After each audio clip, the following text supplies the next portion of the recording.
Hello, everybody. This is Robert Hollis. I hope you're having a great day. And the title for today's episode or show is The Story You Tell Yourself.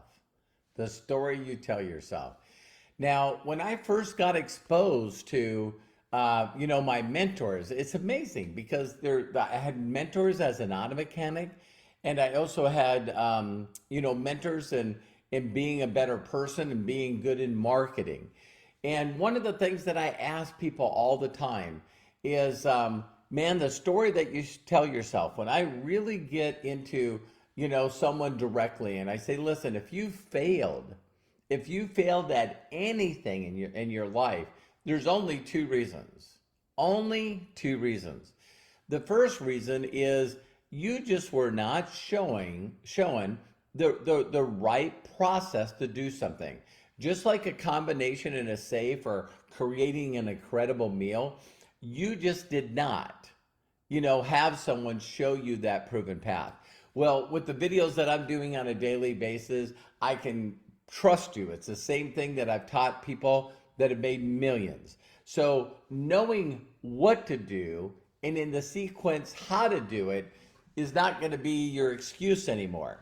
So one of the things is as my mentor showed me exactly what to do, there was this reluctancy in me, procrastination in me, fear in me of a bunch of stories that I was telling myself that were not true.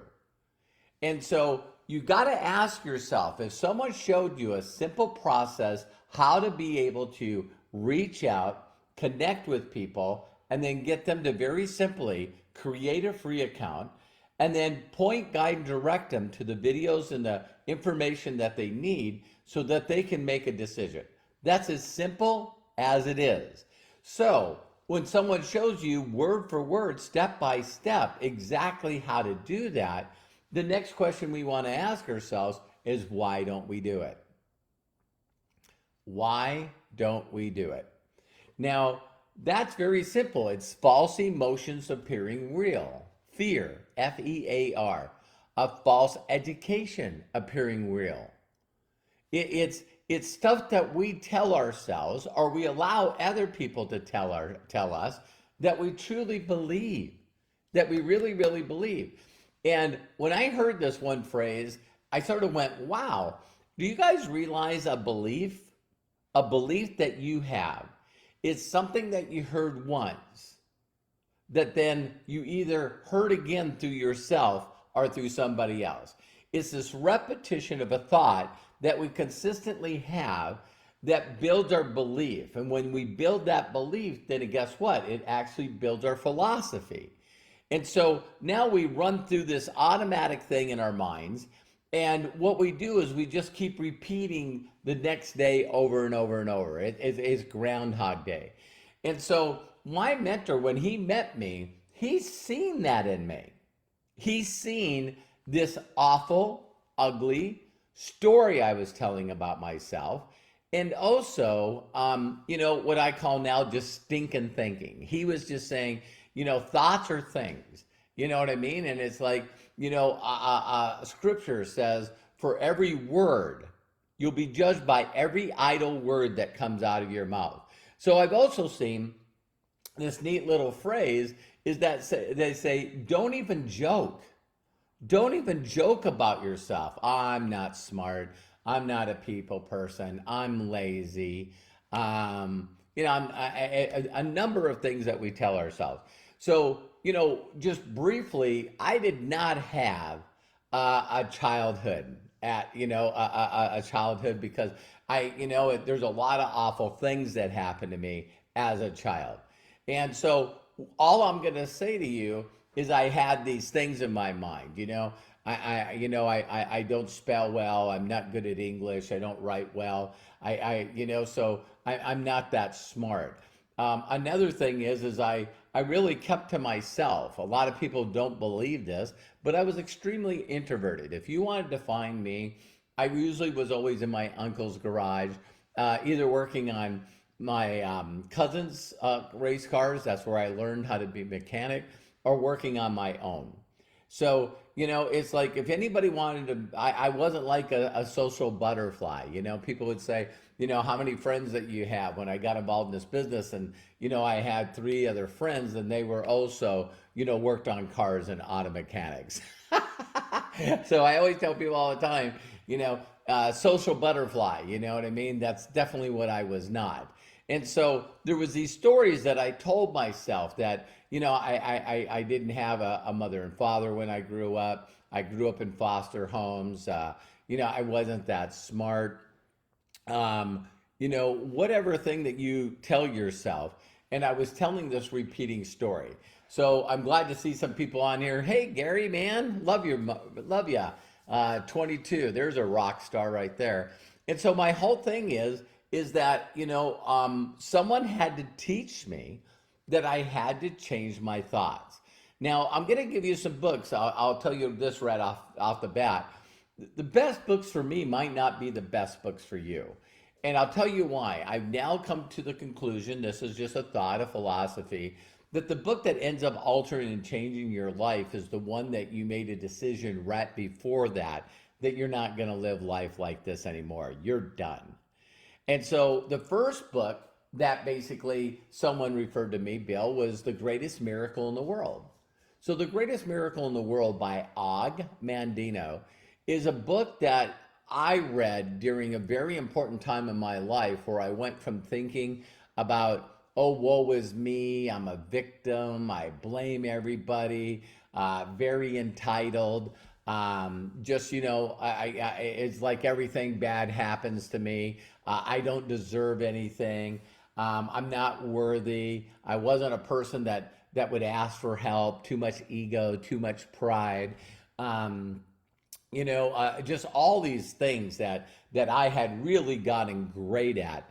And so, so he knew that if I didn't change that story about myself and listen closely, if he taught me everything to do and I started practicing it, but I still had these thoughts and these things going in my head, that nothing was going to change. So in that book, thank you very much, Craig. Hi, Erica. Hi, Art. Phyllis, I see quite a few people on here. Just know that I needed to learn to tell a new story. And in this book, there's a chapter that basically the book tells you to read for 100 days, right before you go to bed. And that was my first process of, wow, when I read the book, it really emotionally changed me. I went from being a victim to being a victor. Did you catch that? Being a victim to being a victor, to a person with no gratitude, to a person with unbelievable gratitude about everything.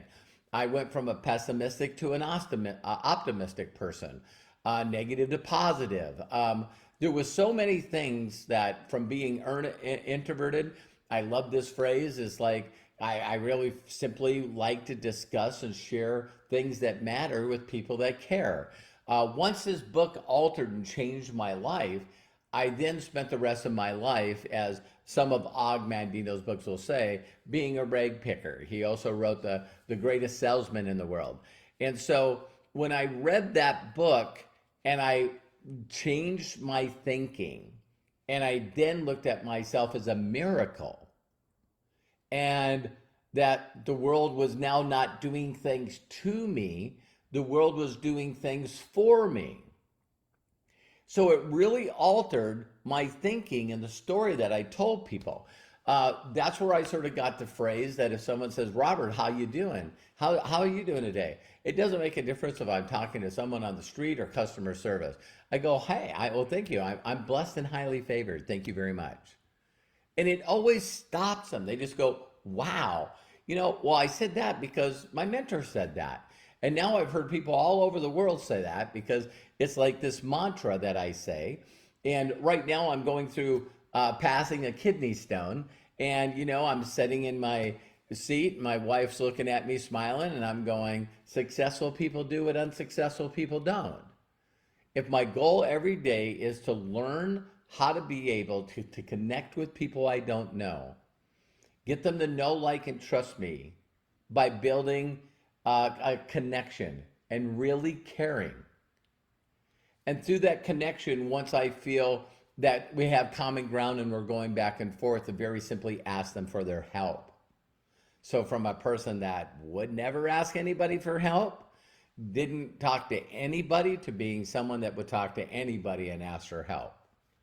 So, that's one of the books I'm going to leave you with right now, because I just think it's very, very powerful. The people that I know, that you see someone on here, Melody Riba I seen on here, they said, wow, if that worked for Robert, I believe it'll work for me. And I believe that it'll work for you too. It's not the only book that altered and changed me, but that's the one I wanted to share with you today. So some of you, if you're consistently feeling like you're not enough, that you're not worthy, this is a book that really altered me big time. And so pretty awesome. So thank you very much. I'm going to see you guys in a little while on the roberthollis.com/live. And I'm doing an Ask Me Anything. I used to do these all the time, so I'm so happy to get back, because you can ask me anything. And my goal is to help you have a fulfilling and loving life, to have a life that when someone says, wow, how are you doing? And you say, blessed and highly favored and deeply loved, you mean it. You mean it.